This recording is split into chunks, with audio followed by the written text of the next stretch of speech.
বছৰ আগতীয়াকৈ নতুন বছৰৰ ওলগ যাচিছোঁ আৰু সকলো অসমবাসী ৰাইজক এই বাৰ্তাটো দিব বিচাৰিছিলোঁ যে যেনেকৈ আমাৰ আজি দুখন মৌজাৰ আধাৰত আজি বনভোজটো আয়োজন হৈছে বিকলংগৰ, তেনেকৈ সকলো ৰাইজে যাতে সকলো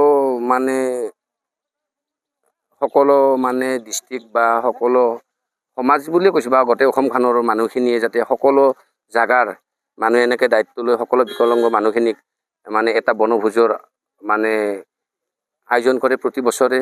সেইখিনি মই এই হিচাপতে কৈছোঁ ৰাইজসকলক, মানে এই নিউজেৰে মই ৰাইজক জনাই দিছোঁ যে সকলোৱে এনেকৈ ওলাই আহক আৰু বিকলাংগ মানুহখিনিক এটা মনৰ উৎসাহ দিয়ক আৰু এনেকৈ বিকলাংগ মানুহখিনিক হয়তো এটা বনভোজৰ আয়োজন কৰক আৰু লগতে সিহঁতৰ এটা মন আছে, আশা আছে।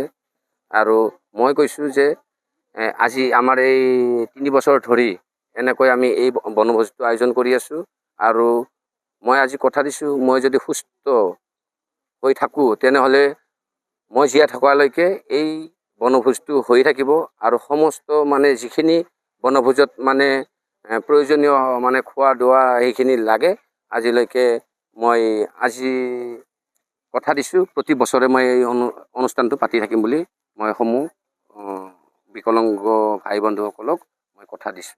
আচলতে লাহেশ্বৰী আমাৰ যিটো আমাৰ বনভোজৰ যিখিনি ঠাই লাহেশ্বৰী অতি সুন্দৰ আৰু আমাৰ তাতে অৰূপ পাটোৱাৰী আমাৰ যিটো ব্যৱস্থা কৰিছে বনভোজৰ যি ব্যৱস্থা কৰে প্ৰতি বছৰে কৰে দিব্যাংগসকলক লৈ তেওঁৰ যিটো তেওঁৰ মানসিকতা মই খুব ধন্যবাদ দিছোঁ তেখেতক ভগৱানে তেখেতক এনেকুৱা এটা দিয়ক মানে আৰ্থিকভাৱে সহায় কৰক তেখেতক ভগৱানে যেন তেওঁ সদায় যাতে এই দিব্যাংগসকলৰ লগত থাকি তেওঁলোকক যাতে সহায় শুশ্ৰূষা কৰিব পাৰে তাৰ কাৰণে মই কামনা কৰি মই তেখেতক ধন্যবাদ জ্ঞাপন কৰোঁ। অৰূপ পাটোৱাৰী এইটো পাৰিব, তেখেতৰ বিভিন্ন মানুহৰ লগত ব্যক্তিৰ লগত তেখেতৰ আছে সম্পৰ্ক আছে, গতিকে তেখেতে সকলোকে আগুৱাই লৈ যাব পাৰে তেখেতৰ প্ৰচেষ্টা তেখেতে চলাব বুলি মই আশা ৰাখিছোঁ। চৰকাৰলৈ আমি সকলোৱে যিহেতু আমি দলৰে মানুহ, গতিকে আমি দলক এইটো কথা জনাম যে আমাৰ কামৰূপ জিলাৰ যিখিনি দিব্যাংগ আছে তেখেতলোকে যাতে সহায় কৰে আৰু সকলো ধৰণৰ যাতে সুবিধা তেওঁলোকে চৰকাৰৰ ফালৰ পৰা পায়।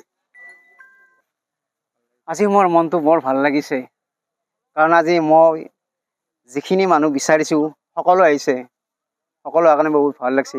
যেনেকৈ মই প্ৰাণজিতা মই ভাবি আছিলোঁ, কিন্তু অৰূপ দাই মোৰ মনোকামনা পূৰণ কৰিছে। আজি চিনেমা জগত ফিল্ম লাইনৰ কমেডিয়ানবিলাকো আহিছে, সকলো ৰিজু বাইদেউহঁত আহিছে, তাৰপিছত মোৰ গুৰু জিন্তু ছাৰ আহিব নোৱাৰে, তেখেতৰো অসুবিধা হ'ল। বাকী মোৰ ভাইটি হীৰক কলিতা আছে, তেখেতেও ভাল সুন্দৰ গীত গায় মোৰ লগতে, মাতাৰ কাৰণে আহিছে আজি। আহি বহুত ভাল লাগিছে। আজি অৰূপ দাক মই এই ক্ষেত্ৰত মই বহুত ধন্যবাদ দিম আৰু তেখেতক আশীৰ্বাদ দিছোঁ মোৰ পৰা। তেখেতসকলক মই এটাই কওঁ, কাৰণ আমি বিকলাংগ হিচাপে যিখিনি আজি মই তেখেতসকলক নিমন্ত্ৰণ কৰিছোঁ, তেখেতসকলে কোনো না বুলি কৰা নাই। যেনে দীপদা, তেখেতক মই মাতিছিলোঁ, তেখেতে যোৱাৰ পৰা আহিছে, তেখেতে বহুত আহি মোক যিখিনি আজি শলাগ দিলে। প্ৰাণজিত দা মই ভাবি আছোঁ মনে দি, কিন্তু মই অৰূপ দা কৈছে মাতিছোঁ প্ৰাণজিত দা, কিন্তু প্ৰাণজিত দা আজি অহাৰ কাৰণে মই প্ৰাণজিত দা মই আৰু মই সহায় ভাল লাগিছে, সহায় এইখিনি মই কাৰণে। ৰঙাপাৰাবাসীৰ বাবে সুখবৰ, আপুনি যদি দুচকীয়া বাহন ল'ব বিচাৰিছে তেন্তে এতিয়াৰে পৰা আৰু চিন্তাৰ কোনো প্ৰয়োজন নাই।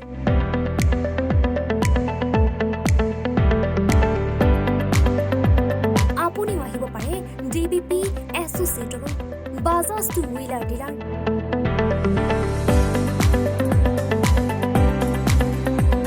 আমাৰ ঠিকনা ৱাৰ্ড নং 8 ঠাকুৰবাৰী ৰোড, ডাকঘৰ, ৰঙাপাৰা, জিলা শোণিতপুৰ। আমাৰ যোগাযোগৰ নম্বৰ 9435707133 9707967285285।